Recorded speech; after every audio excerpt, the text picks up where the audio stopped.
When it comes to owning your style, you want to start with resonance. So, what do I mean by resonance? Well, we're looking at making sure your style is actually a reflection of who you are on the inside and your style preferences. So, how do we do that?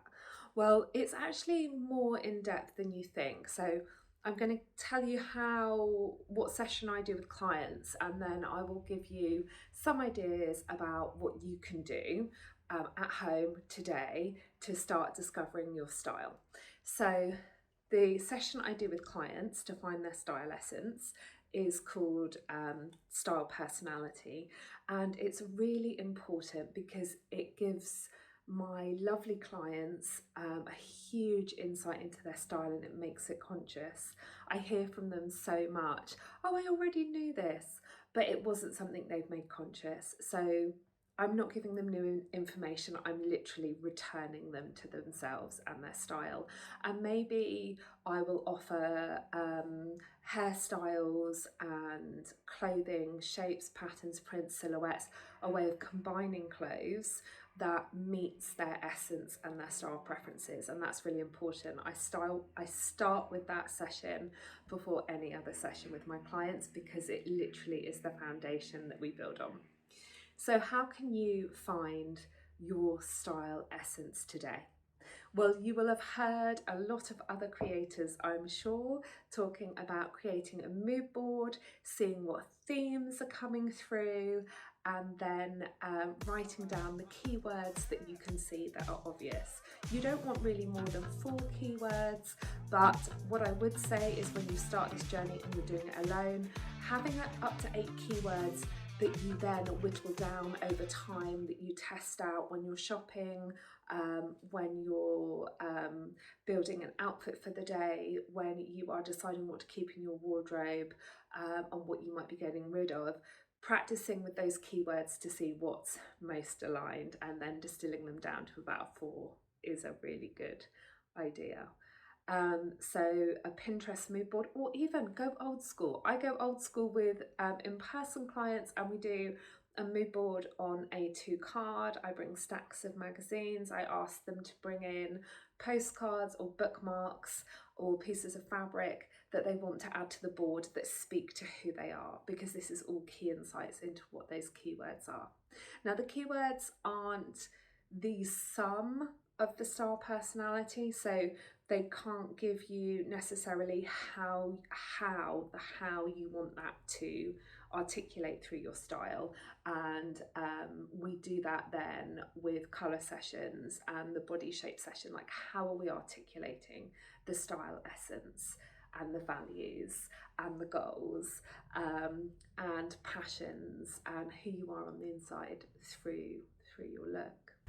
So let me talk you through my outfit today. My keywords are bohemian luxe, romantic, freedom, and that is how my outfits come along. So I think I'm the physical embodiment of those keywords, so they really can have a profound effect when they feel like the right keywords for you and that you can physically see them in motion and in action. That's really important. So I'm actually Marks and Spencer's heavy in the outfit today. So earrings are 1960s vintage, jacket is Sienna Miller for Marks and Spencer's, boho top is Marks and Spencer's, high-waisted wide leg jeans are John Lewis. I'm just going to pop you back a bit, see if I can get myself in frame.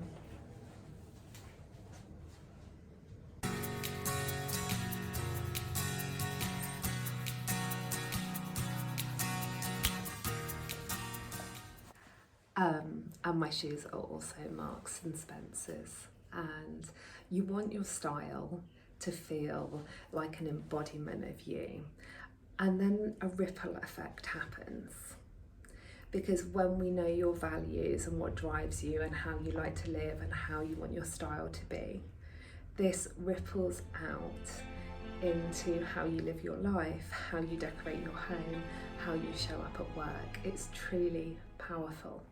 And what I want to say is, if you love the countryside, or the city. It doesn't mean you have to have a countryside look or a city look all of the time. And there may be aspects of heritage and countryside that you want to bring in, but you may also have a look that's a bit cooler, a bit more of a rebel that you want to integrate as well. We've been taught that we need to keep our style two-dimensional, that if we love a certain aesthetic, then we need to dress for that lifestyle aesthetic. But in my experience, people are much more complicated than that. And actually, when you do this work right and you do it properly, what you'll find is that you'll create a niche that's beautiful, but entirely your own. Welcome to The Distinctive Life. How are you doing today? I hope you're well. So welcome to a new vlog. Today I have a busy day actually. I am going to help another small business owner set up a payment system for her business because I do one for mine. I use Stripe payments and they're just brilliant. They do take a fee, but the system is really professional. So I'm going to help her. I'm going to do it with coffee in front of us, which is lovely.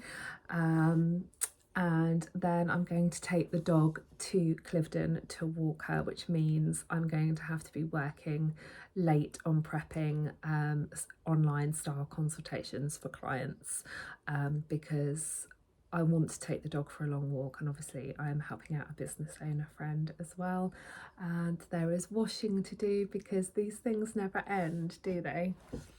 So this is Aldi perfume, Velvety Rose. Is very, very strong, very oody, very musky actually, musk and rose I think it is. It's almost got an evening scent, but I just feel that my outfit feels like it can pull off a stronger scent today. I'm gonna wear my glasses because my eyesight isn't the best. Yeah, and we're going into Henley today, so you can come with me and you can come with me to Cliveden. And then it'll be almost time to pick the boys up, and then Leo, my oldest, has 11 plus, and then it will be working late for me, and it's the juggle, and we do the juggle here. But let's do it with some seeing eyeglasses on. So here are my accessories for the day. I really love these blues and these greens with the gold. They really, really work. Love them. This dress and these jewellery items are about embodied style. It's about knowing who you are and dressing accordingly. Beautiful copper club in Sonning. I'm just about to go over the bridge. So I am stuck in Henley traffic, and these glasses are definitely giving, I don't know, librarian chic. I don't even know if it's chic.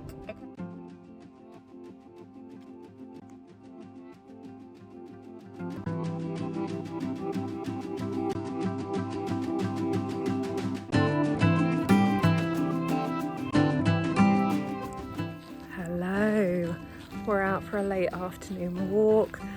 There's been lots of work on, and so bless Star, her first walk of the day is in the afternoon. I feel pretty bad. Must be better at it tomorrow. So why The Distinctive Life? Why now? Why YouTube? Well, I think we're here to be a bit of a rebel, actually. I want to show you real life that's beautiful, but also raw and messy sometimes as well.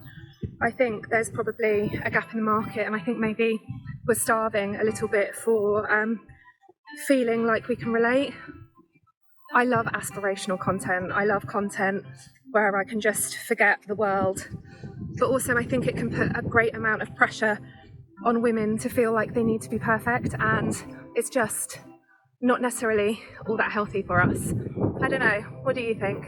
So here I am in my gorgeous dress and my gorgeous jewellery with my makeup on, on a dog walk. Is this more curated and more polished than my first video, chapter 1? Yes, but chapter 1 also has its place too, and I want to show both. And thank you for being here. I'm so glad that you are. So I've got my maxi dress on, my good old Birkenstocks, and you're wobbling around, aren't you? I'll try and stop for a minute. Oh, so I was having a poo. Yes, so when you know your style, you can wear what would feel dressed up to others. Wear an outfit you love on a dog walk that feels comfortable, particularly in this heat, and it not have to be utilitarian. It's so quiet out here, it's fabulous. Hello! Hello! Hi! Should we go home? Should we go home and get a treat? Would you like a treat?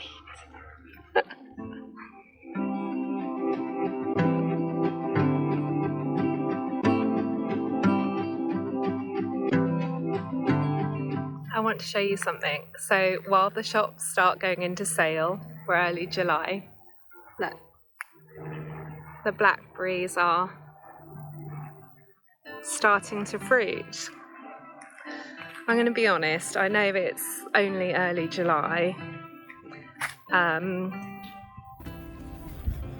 but it is a nod to the season, the next season that's coming. I do believe in living in the moment, and I'm definitely soaking up all this lovely weather while we're having it, wearing my factor 50 and getting my vitamin D, because it is glorious, isn't it?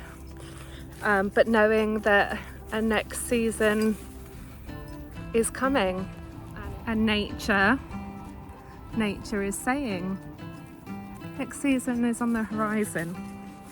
Enjoy this moment that is coming.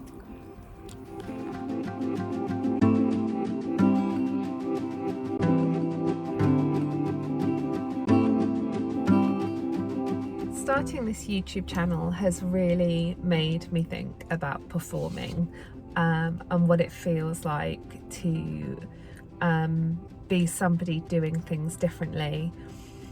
And if you feel vulnerable about stepping into your style, you know, taking a risk, doing what feels right for you, and you get that niggly voice in your head, don't you, that says, who do you think you are? Sometimes it's like, who do you think you are? And to override that, it can feel vulnerable and it can feel really brave. And I must say, when I posted chapter 1 of The Distinctive Life, I felt really, really vulnerable. And I showed up more real, like I've said in this video earlier on, I showed up more real, unedited than this video. And like I said earlier, I do think we're starving for real, and when for real life, for real people showing up so that we can say me too. And I suppose there's a question around, has YouTube become really predictable in the lifestyle space? You know, I personally still love it. I have a few very, very polished lifestyle YouTubers that I follow on here, and I adore them. But I do want to offer something different, and I am so glad you're here. But yes, what do you think? If you are a OG regular YouTube watcher, it's not about what content that you can just escape into. What content I want to create is to help you feel seen, and I want you to own your style so that it's not a performance, but it's part of your story and your soul. Oh look, I've got muscle there. Love that for me. Anyway, let me know your thoughts on this.